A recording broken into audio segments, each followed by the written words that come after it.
welcome, by the way. Welcome to the Ventura Center for Spiritual Living. I'm Reverend Bonnie Rose, and it's great to see you here, whether you're here in person or whether you're watching us on the live stream or whether you're going to watch us on YouTube later on. Thank you so much for joining us in this Kindness Cathedral, where we are working to transform our lives and also transform our community and the world at large. So again, thank you for participating in this glorious process. And I'm going to turn the word over to our board president, Lonnie. Good morning, everyone. It's so wonderful to see your beautiful faces. And thank you for joining us today. If it's your first time, welcome. I hope you have some fun today. We've got quite, it's a slow story today. So we're slowing down, which is good because we went from anxiety to slow. Yes. Right, Bonnie? Yeah. Okay, just checking. We did? Okay. I had to help with the hair. I had a little coffee today. So. Okay, that's going to be fun. Yeah, super fun. So welcome, and it's just so wonderful to have you here. Thank you. Bill, take it away. Okay. Good morning. Good morning. The children would like to come join me. They're welcome. Come on down. I'm Bill Hadris with Youth and Family. Go ahead and stand right over here, up there on the step. Cool. Hi, girls. Good to see you. So have you ever noticed that small acts of kindness have the power to brighten your day? That same kindness, when shared by you with another person, has a ripple effect, invites them to treat others with kindness too.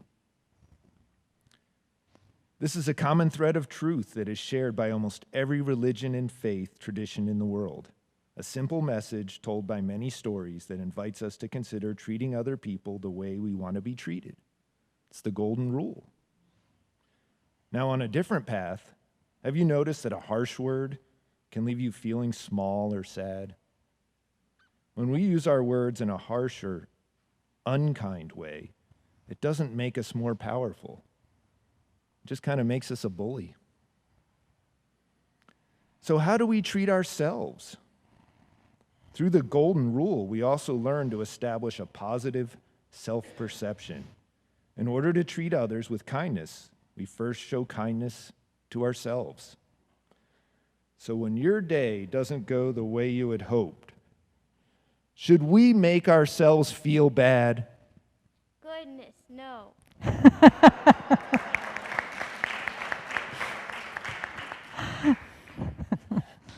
We can still accept joy in the moment. We'll be back a little later with a special surprise.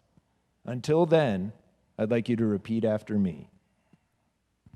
I choose to be kind. I choose to be kind. And so it is. And so it is. Thank you. Of the nature of our being, let us continue to breathe deeply and settle into our inner spaciousness as we listen to the words of our sacred reading. 1,000 Branches, Million Plums by Satish Kumar. As a seed is capable of becoming a tree, all human beings are also capable of realizing their own full potential. In order for the seed to become a tree, it must be planted in the soil, underground, in the dark, and almost forgotten. In relationship with the earth, the seed surrenders its separateness, its identity, its individuality, its ego. In fact, the seed allows itself to become one with the earth. Only then, its hidden energy bursts open, and we see the green shoots emerging like a miracle. In the same way, we human beings have to let go of our pride, our separateness, and not bother about our individual identity. If we immerse ourselves in the process of life and trust the processes of the universe and identify ourselves with others, we can become the tree of 1,000 branches and 1,000,000 plums. You do need a sense of the self. There is a place for it. Individuality and wholeness are complementary, not contradictory, like the seeds need the shell. Without the shell, the seed is incapable of forming itself as a seed. Similarly, we humans have our identity giving us a sense of separateness. But a time comes when the seed needs to grow into a tree. That is a point of transformation. As the seed goes through transformation and realizes itself as a tree, the shell is no longer necessary. It has to disintegrate in order for the seed to integrate with the other elements. And so, we human beings. And so let us breathe into that true nature that may be contained in the shell of our individuality, but surrendering that shell this morning to recognize the truth of our being, the I am presence, the isness of who we are, the being that transcends all barriers, that place where the love of spirit, where pure consciousness abides in us, in everything, in all things. We recognize that presence, we resonate with it, we connect with it, and we remember it. As we sing together, I am remembering who I am. So I invite you now to turn within and sing this song with us, remembering for yourself your true nature, but also remembering for all beings everywhere. May our song embrace the world, and so it is.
Remembering the spaciousness of the I Am presence that lives within us always. It is who we are. Let us breathe in deeply and then exhale, gently opening our eyes in love and in service to what is, as it is, and so it is. Namaste.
Thank you to our choir. Isn't that a beautiful song?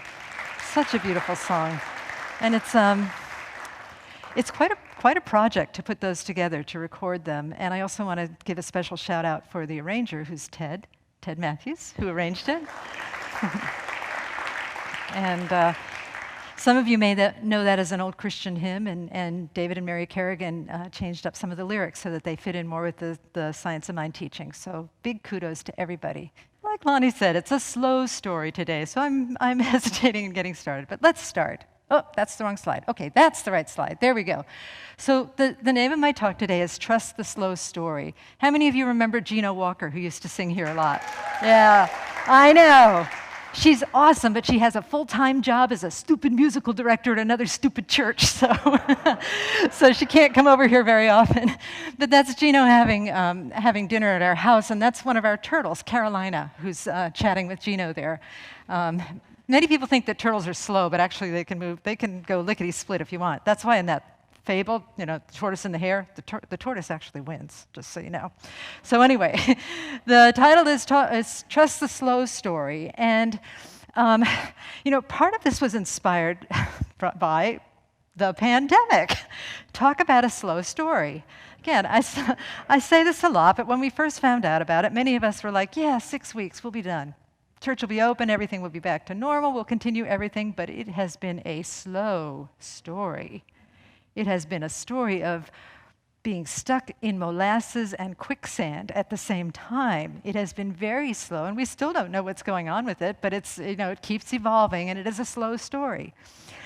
One day during the pandemic, back in the day when we were really shut down and I didn't have as much to do as I do now when we're sort of partially in and partially out, I decided to purge my home. Anybody here like to purge their home of debris and things you no longer need? No. Well, it's a delightful practice. Some even say a spiritual practice.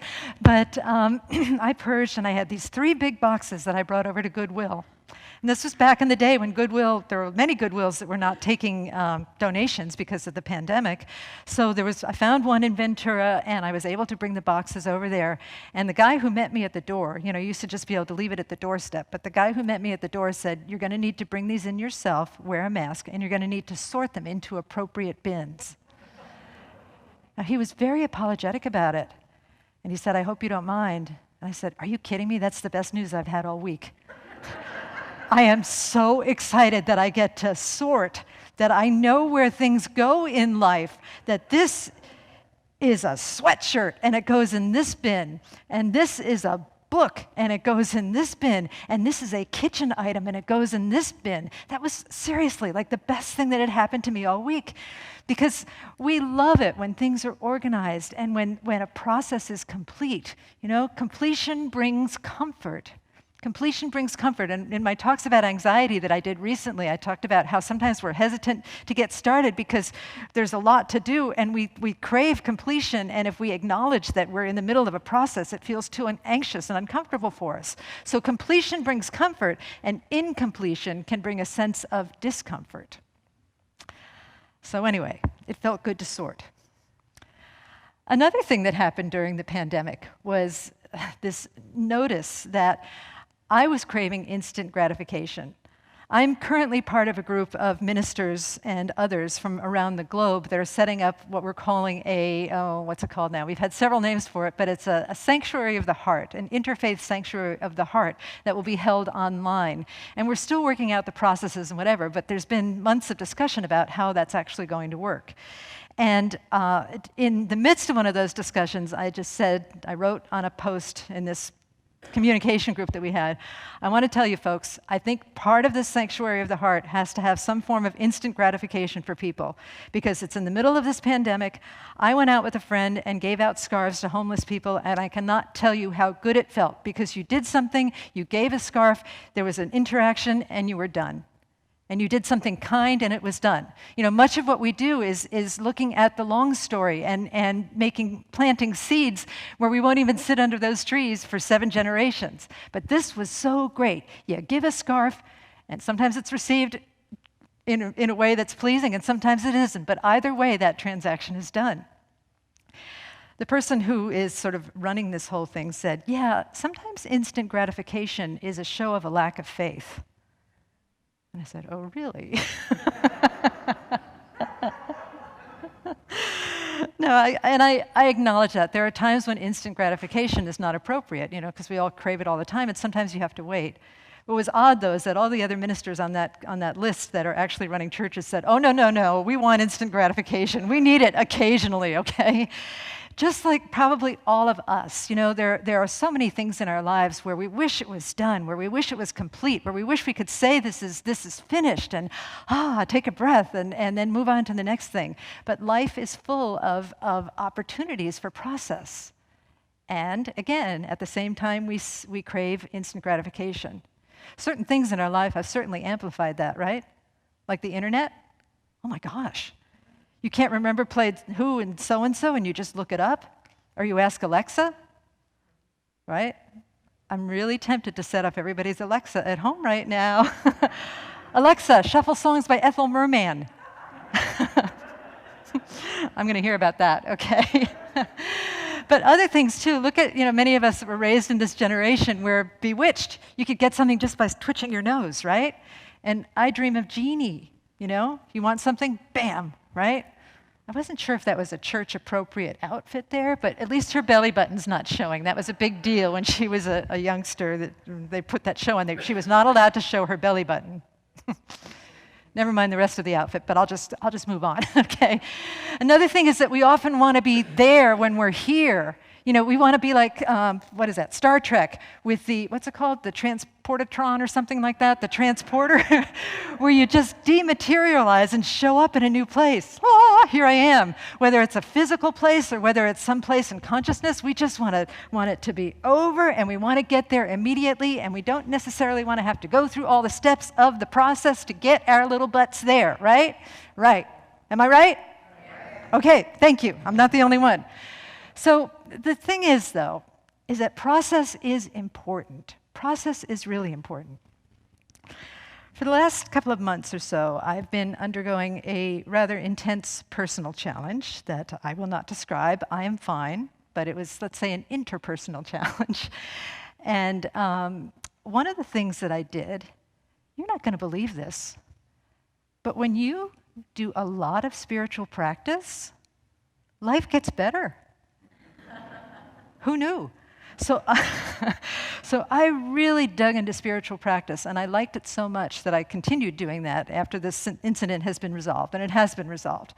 But anyway, one of the things that I did was I turned back to Esther and Jerry Hicks just by coincidence. And Esther and Jerry Hicks channeled this entity, or this group of entities called Abraham, and they give a lot of very sage advice. Whether it's channeling or not, I don't know, but they seem to be spot on and very much in alignment with the Science of Mind teaching, and also very much in alignment, oddly, with the Wisdom Jesus book that I'm currently teaching now in a class.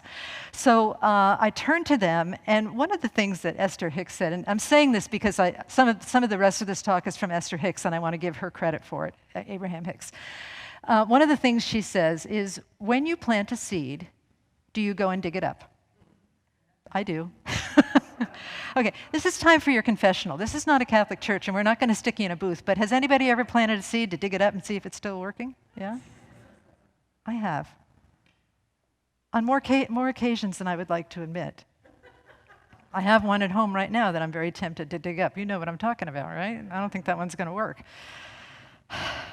When you plant a seed, do you go and dig it up? Or do you trust the process? And in the Science of Mind teaching, we say that our prayers or our thoughts are like seeds that we plant, right? And we're not supposed to go in there routing around to say, okay, and so it is, amen. Did it work? Is it working? Is it working? Did it work yet? Did it work yet? What time is it going to work? Do I have it yet? Can I get in one of those Star Trek transporter things and be right where I need to be right now? That is digging up the seed. It's digging up the seed with our doubt, with our fear, with our lack of faith, with our lack of trust. Perhaps we could refrain from digging up the seed and trust the process. One of the things that I do in the middle of the night, as you know, is that I research things. Things like the physics of using a hula hoop, which is important to know at 2 a.m.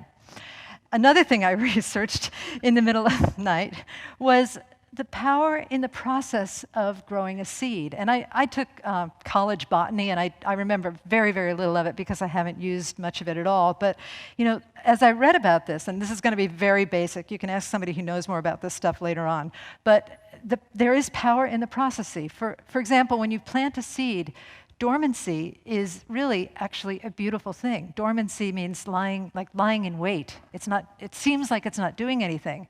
But the reason for dormancy is that the seed has to be in this state, kind of in limbo, until the outer conditions are right in order for it to manifest.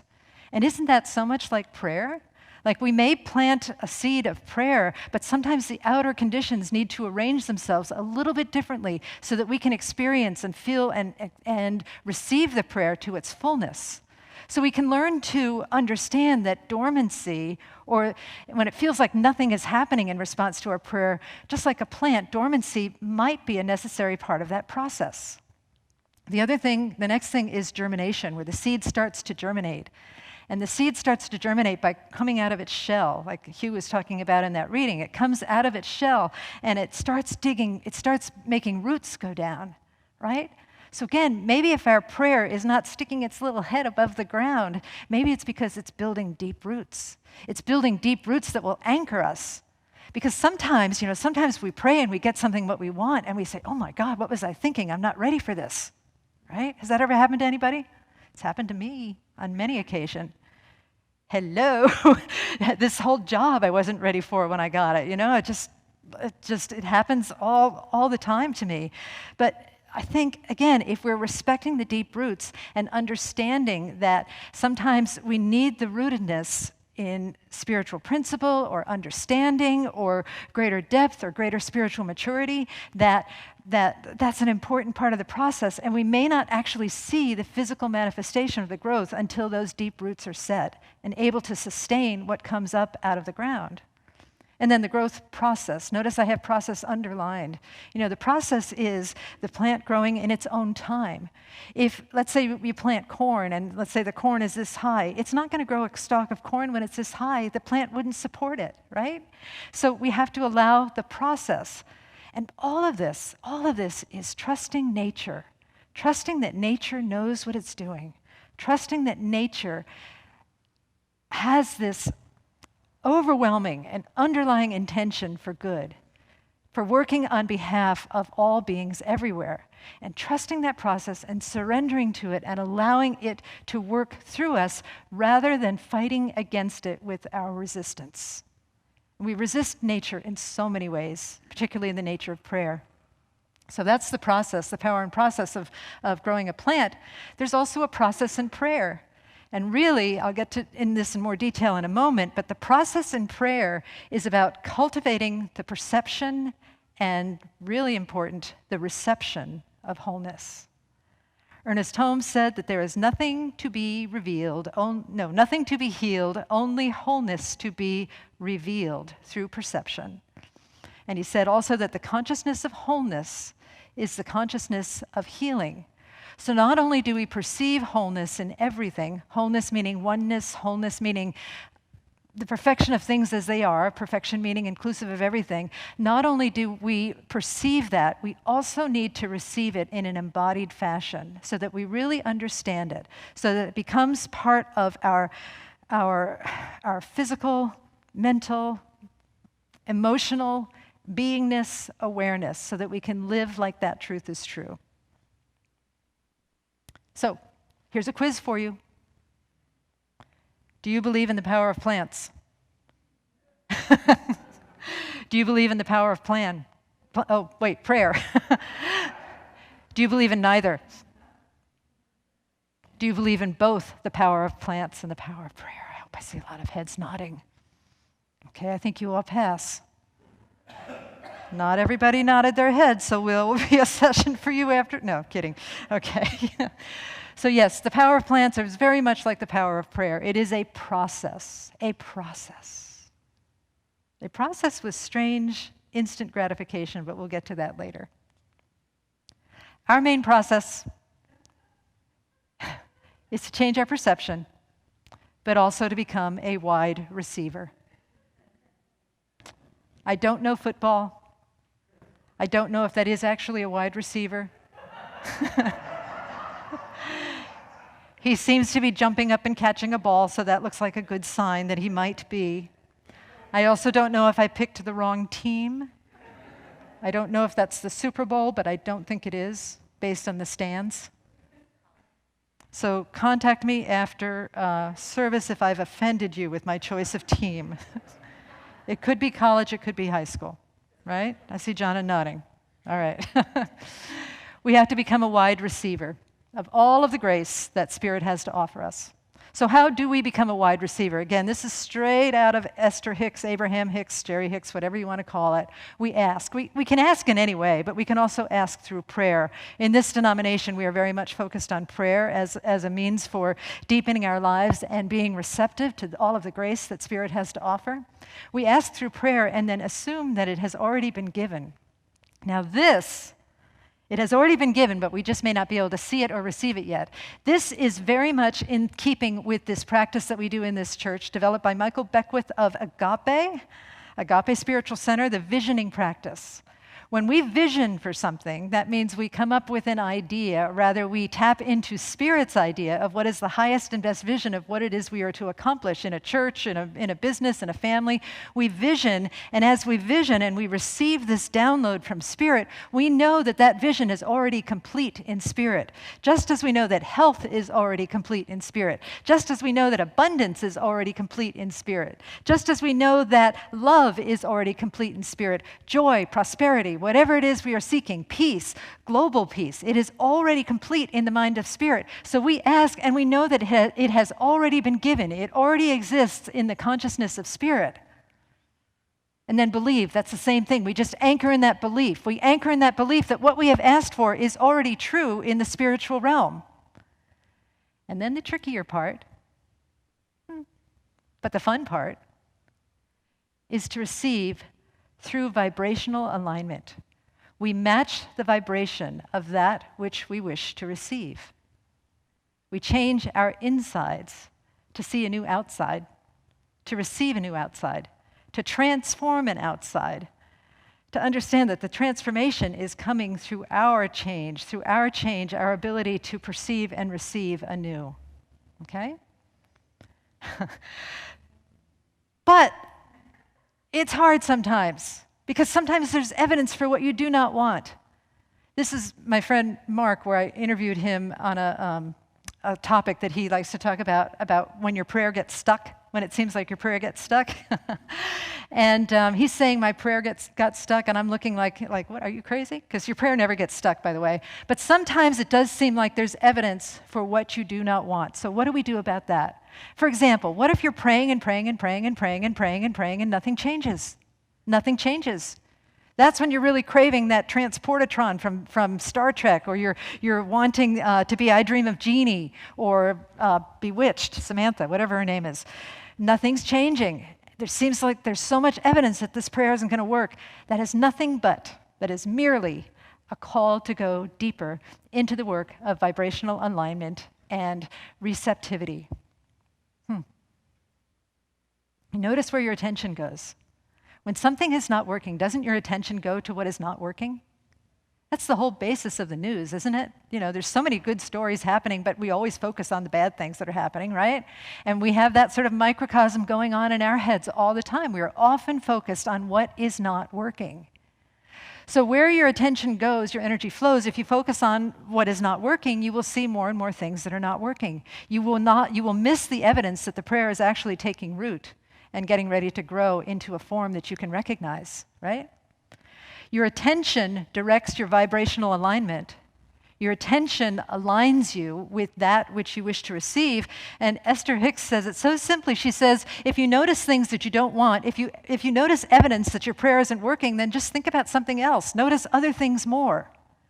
You don't have to beg God, oh, please, please, please, God, give me this thing that I'm praying for. Just think about something else. Do something else. Go for a walk. Think about something else. Look at nature. Look at the mystery of nature, the beauty of nature. Reminds me so much of this singer that I used to work with when I lived in New York, and she was tiny. She was really tiny, much smaller than me, but she could sing these long phrases without taking a breath. Finally, one day I just asked her, "What's your secret? How do you manage to get through these long phrases without taking a breath?" And she said, "Oh, I just think about something else." Whereas when I'm singing the long phrases, I'm like, I'm going to run out of breath. I'm going to run out of breath. This is too long. I'm going to run out of breath. And guess what? I did. But she thought about something else, and she got to the end. Could have been thinking about anything. Puppies. Burritos. Anything. So again, if you notice things that you don't want, notice other things more. Would that be something you'd be willing to do? Like, look at your life and notice where, that's a really key piece too, is to notice where you're going on and on in your head about what you don't want, and then saying, you know what, I'm just not going to focus on that anymore. It feels like we're helping when we focus on it, when we try and worry it to death. That is very much like, I don't think that seed is growing. I'm just going to plant it up and see what I'm doing wrong, and see what the soil is doing wrong, and seeing what nature is doing wrong. I'll tell you what you're doing wrong, and that's digging up the seed, right? Focus on the things you want versus the things you don't want, okay? Oh, and this is a skillful use of instant gratification. You know, when I said if there's a lot of evidence for things that you don't want happening in your life, you can completely shift your energy by doing small acts of kindness. That was the power of that action that we did, where we gave away scarves to folks that were struggling. That we just gave away scarves, and there was no drama attached to it, no attachment to it. They could take the scarves, they could not take the scarves, but it just felt so good. And it restored faith in the goodness of human beings and the receptivity of human beings and so many other gifts and ripples that I can't even go into right now. But just if we're feeling stuck and we want to raise our vibrational alignment, a small act of kindness can do wonders. Someday, if this was a class, I would be asking all of you, what creative small acts of kindness have you come up with? Because there's so many. You know, I've told you before that when I go to the grocery store, I treat it like my ashram, you know? There's many, many opportunities to be kind and helpful in the grocery store, and it just feels so good. It feels so good to back away and let somebody's cart go in front of you when there's like this traffic jam. To be like, no, you go first. Or to look at people that are struggling to find something, and, you know, I have a superpower that I can find things on the shelves, probably because I'm addicted to food, but that's it. But just to say, can I help you find that thing? You know, there's so many ways that we can serve in a grocery store or at a pet store or when we're driving in traffic. So many small acts of kindness we can do. It's omnipresent. It's the kingdom of heaven spread upon the earth, and we get to see it. The acts of kindness, opportunities for acts of kindness are spread upon the earth. And it not only blesses the person we're serving, but it totally raises our vibrational level and lifts up. And it moves us that place of resistance that prevents us from receiving what it is we long to receive, right? So I highly recommend that. And then the other thing, this is from Esther Hicks. She suggests that if you notice if you're complaining about something that you don't want, something that you've prayed for, that you've asked for, that hasn't manifested, shift that around. Change that phrase. Say this 200 times a day. Wouldn't it be nice if my job was perfect? Wouldn't it be nice if I had a great working relationship with my boss? Wouldn't it be nice if the church was thriving? Wouldn't it be nice if I had a new love in my life? Wouldn't it be nice if I found something to be passionate about? Wouldn't it be nice if I found someone to be passionate about? Wouldn't it be nice if everything worked out in my family, this challenge that we're having? Wouldn't it be nice if that all just worked out and it moved into a greater place of loving kindness? Can you individually think of a wouldn't it be nice that you would like to say? You don't have to say it right now, but just go ahead and think about some wouldn't it be nices. Something that you're resisting, something that you're not liking, and just think about the opposite. Pray the opposite of the problem, they say in Unity. Wouldn't it be nice if this happened? Wouldn't it be nice if that happened? Wouldn't it be nice if the whole world suddenly decided to get along? How about that? Is it possible? Are we planting seeds right now? Is this pandemic part of it? It certainly seems to be stirring up a lot of adversity. Maybe that needs to come to the surface so that people like us can say, wouldn't it be nice if everybody got along super well, and everybody was friends, and everybody had a home, and everybody had enough food, everybody had enough clothing? Wouldn't it be nice? I want to tell you a story about how prayer and receptivity works. So, gosh, I've been here a long time. 18 years. 18 years. Can you believe it? Shocking. Whatever. Oh, thank you. Thanks. I got to tell you, I've never lasted at a job that long. It's because of all of you. You're all really sweet and wonderful, and you know, God has something to do with it too. But You know, for many years we've talked about growing our youth and family program, and it grows and then it shrinks and then it grows and then it shrinks and then it grows and then it shrinks. And during the pandemic, it went through major shrinkage, right? And these are not our children, but I did have a picture of a bunch of our children standing on the stage, but I was concerned about putting it online without their parents' permission. So this is just a group of happy children, which I would really love to see in the church. And then Susie Thatcher, who is our new youth and family director, came on, and she had this big vision of creating a youth and family program that's connected to theater and really utilizing a lot of the talents of the congregation and moving the children into this new realm of being, thoughts about having a youth choir, all kinds of things like that. And we had a grand opening, and we had 17 children show up. We had a petting zoo. The next Sunday, no children. And I said to Susie, do we need to have a goat every Sunday? I mean, is that what did it? But, you know, she has a strong vision. We kept praying. We kept just trusting. And honestly, part of what happened for me was when we did the Christmas Eve service, we had probably 5 or 6 young people in the cast, teenagers and also a couple of kids that were younger than teenagers. And I just found myself enjoying working with those kids so much. It was so great to have their energy in the church. And I just said to so many people, I really, really enjoyed the children. So it's building that level of joy too, that level of receptivity to children. And then, you know, we're still on the cusp of this pandemic, and some parents are exhausted and people are struggling with bringing their kids in, blah, blah, blah, all of that stuff. But then something else happened, something that was sort of beyond the scope of our imagination. And what happened was this. This is a little hard to explain, but I'm going to give it my best shot.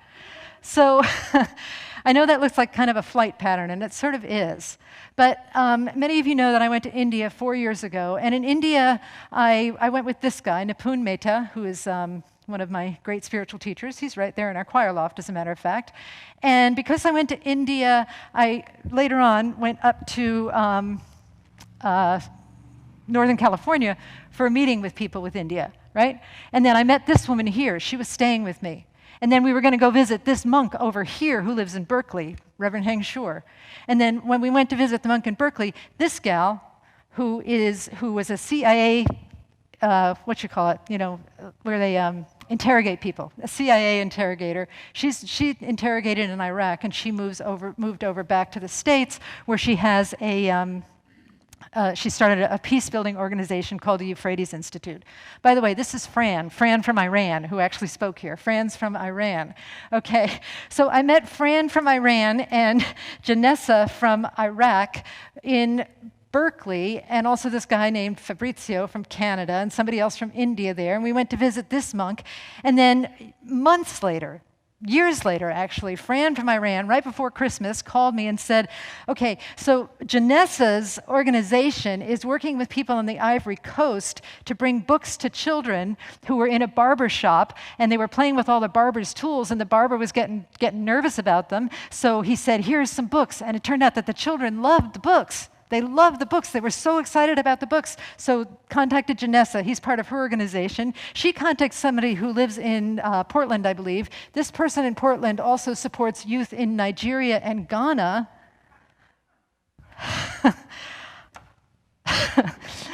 I contacted Susie Thatcher when Janessa said, Fran from Iran said, do you want to partner with me? I contacted Susie Thatcher, and Susie said, I'm all over this. I'm all over this. So we had a call. We had a call with Fran and Susie and me, and I just said to Susie, what's the first step? What do we do? How do we support these children in Africa?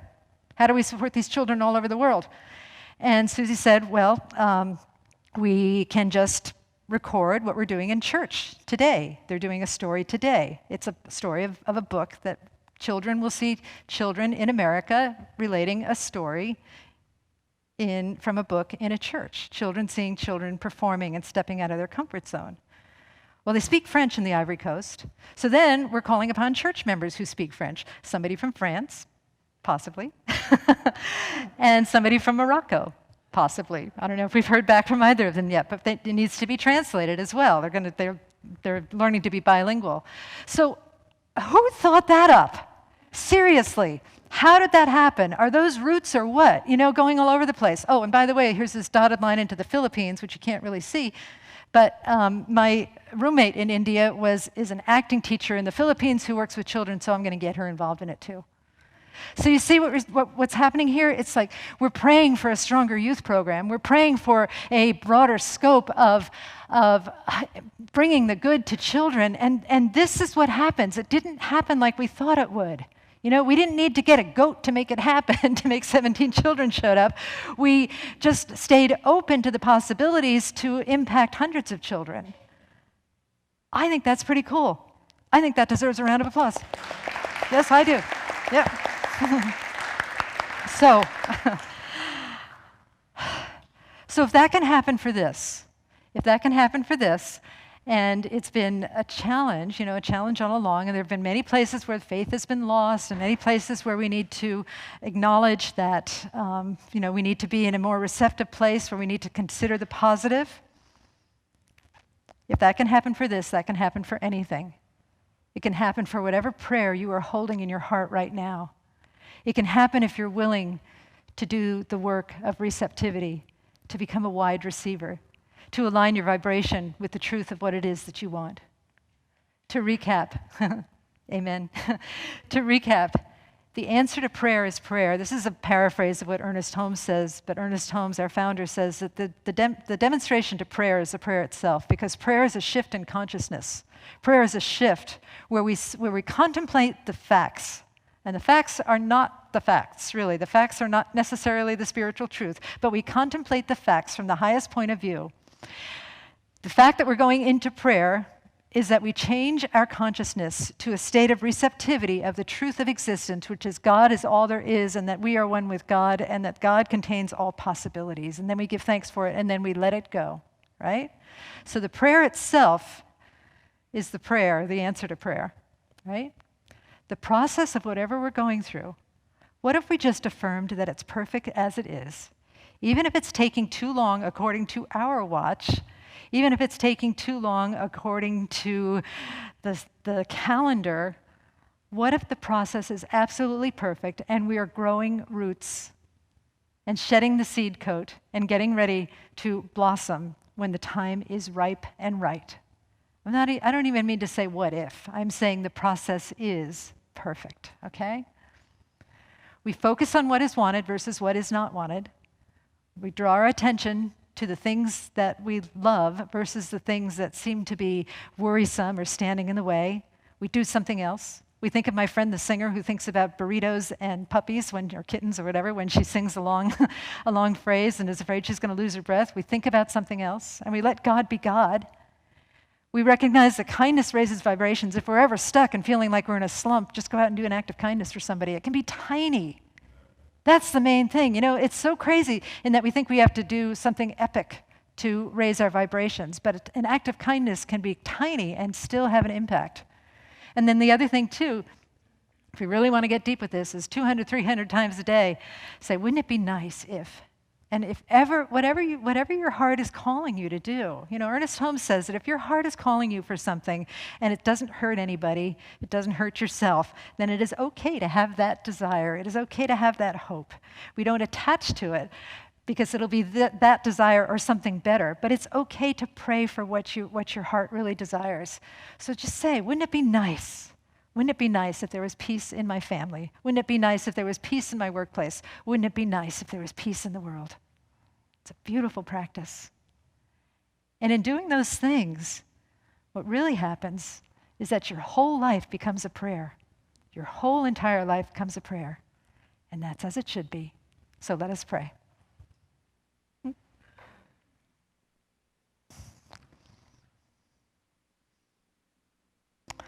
So I turn within and just trust the power of the omnipresence, the love, the grace that is spirit, the beauty and the peace that is always around, that is always through us and in us.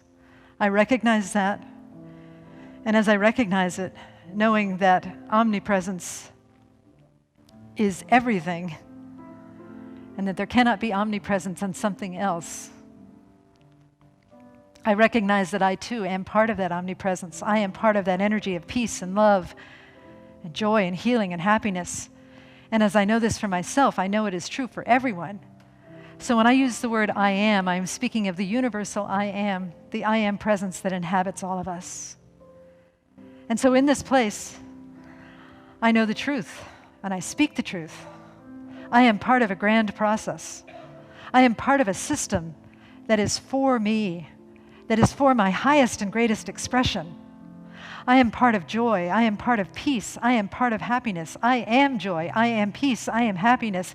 And right now, I allow all of that to flow through me, through my spiritual work, through my willingness to raise my vibrations, to my willingness to receive, to my willingness to change my perception to that of truth, to my willingness to turn my attention to that which is right and noble and praiseworthy, to my willingness to be who I truly am.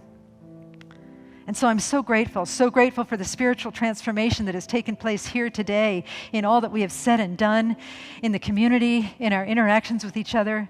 So grateful for life itself, so grateful for love, so grateful for healing, so grateful for this teaching as I bless all paths to God.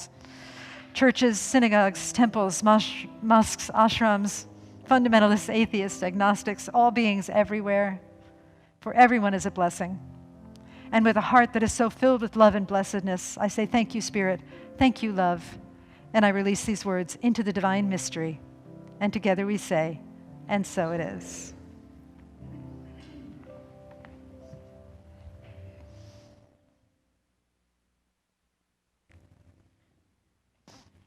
Mommy. You know, I love when you bring up Nipun. I know. Having served on the board pre-pandemic, during pandemic, and now pandemic, I remember our focus prior to Nipun joining us is we wanted to grow the church. We wanted to grow the church by bringing big names here, having the seats filled. And Bonnie tried as she might to get those big name speakers. Are you going to say the bad word? We would say she was doing it at all costs. And it didn't work out. And we wondered, what were we doing wrong? We wanted to grow the church. And then we met Nipun. And his whole focus is on the small acts of kindness. And this morning I was sitting and thinking about when we wanted to grow the church, and then during the pandemic, when you all weren't here, it was a fresh start. Yes, it was. And so this morning, as I see that our small intentions, our small acts of kindness have generated this morning, and it's so wonderful to see you here being a part of that.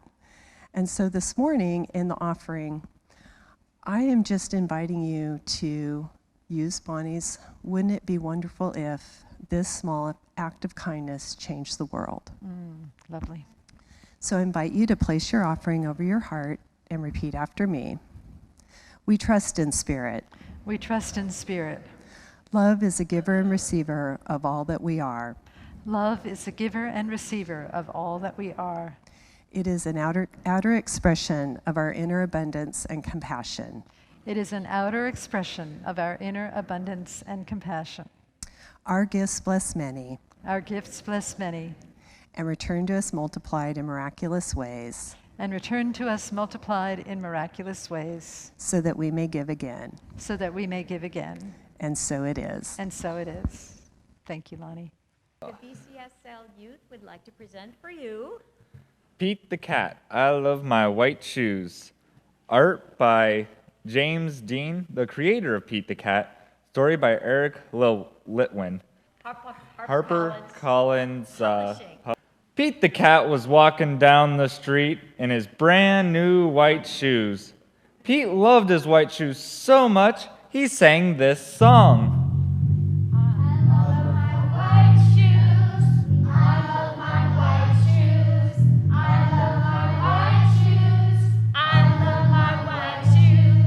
Oh no! Pete stepped in a large pile of strawberries. What color did it turn his shoes? Red. Did Pete cry? Goodness, no! He kept walking along and singing his song. I love my red shoes. I love my red shoes.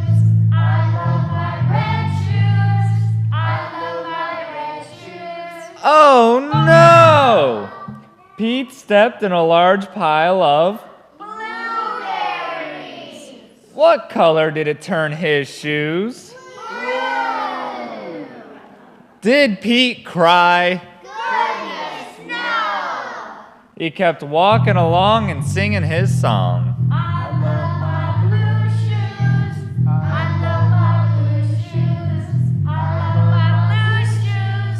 I love my blue shoes. Oh no! Pete stepped in a large puddle of What color did it turn his shoes? Brown. Did Pete cry? Goodness, no. He kept walking along and singing his song. I love my brown shoes. I love my brown shoes. I love my brown shoes. I love my brown shoes. Oh no! Pete stepped in a large bucket of water, and all the brown and all the blue and all the red were washed away. What color were his shoes again? White. But now they were wet. Did Pete cry? Goodness, no. He kept walking along and singing his song. I love my wet shoes. I love my wet shoes. I love my wet shoes. I love my wet shoes. The moral of Pete's story is, no matter what you step in, keep walking along and singing your song. Because it's all good. The end.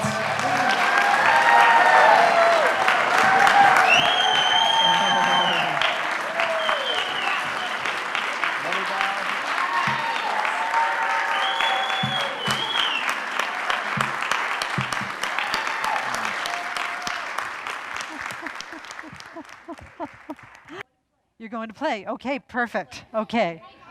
Bye, you guys. Thank you so much. That was wonderful. Thank you. Thank you, Devin. Thanks. Thank you, Bill. So we turn within and just say, thank you, Spirit. Thank you, love. We recognize, Divine Beloved, that you are all that is and that we are one with you. And how beautiful it is to know that we have done this divine spiritual work here together that has opened our hearts to create a more loving and joyful presence in the world through each of us.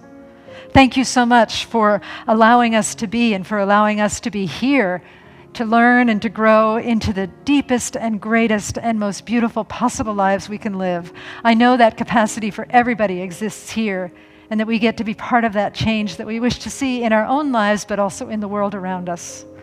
I'm just so grateful for all of this, so grateful for this community, and so grateful for all of the blessed beings that we serve, whether here in the sanctuary, whether in our community, or whether across the globe in so many wonderful ways. And so with a heart that is so filled with love and so filled with gratitude, I say, thank you, Spirit, thank you, love. And I release these words into the divine mystery. And together we say, and so it is.